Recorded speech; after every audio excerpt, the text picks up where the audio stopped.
La FIA a introduit plusieurs changements de règles pour la F1 avec un report confirmé des règles 2026 pour le moteur.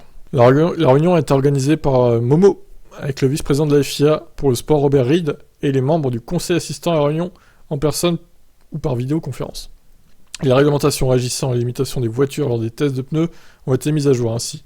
Aucune pièce de test, logiciel de test, changement de composant ou changement de configuration ne sera autorisé qui donne à un concurrent une quelconque information sans rapport avec les tests de pneus Pirelli. Les changements de réglage mécanique, les changements de contrôle pour le pilote, les changements de logiciel de composants ne seront autorisés que si nécessaire pour l'évaluation correcte des pneus ou mener des tests de pneus à bien.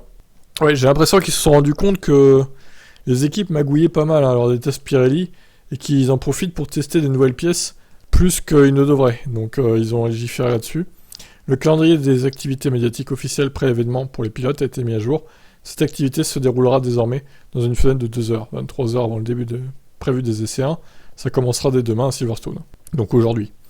Les tests de flexibilité pour le bord de fuite du plan principal de l'aile arrière et la flexibilité de l'aile boomerang inférieure ont été mis à jour. Le carburant pourra désormais être refroidi à 20 degrés lors des courses les plus chaudes. La température de référence sera prise 1 heure avant la séance.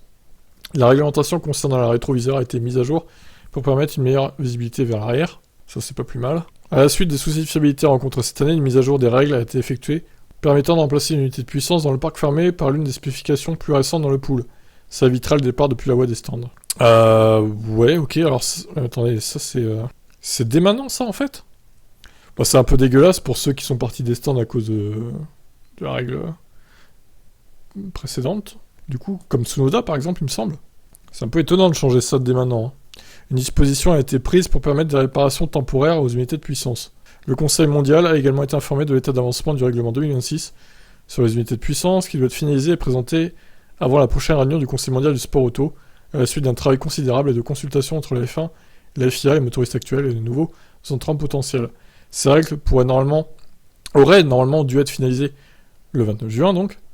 La prochaine réunion est prévue le 19 octobre. What? Ouais, vache, ils vont devoir attendre Volkswagen là. Hein. Alors, à moins qu'ils annoncent ça avant, peut-être quand même. Je vois mal à attendre 3 mois encore. 3 mois et demi même. Ça paraît beaucoup. Donc voilà, ces changements qui auront lieu finalement dès cette saison. On ne perd pas de temps à la FIA. Allez, ciao.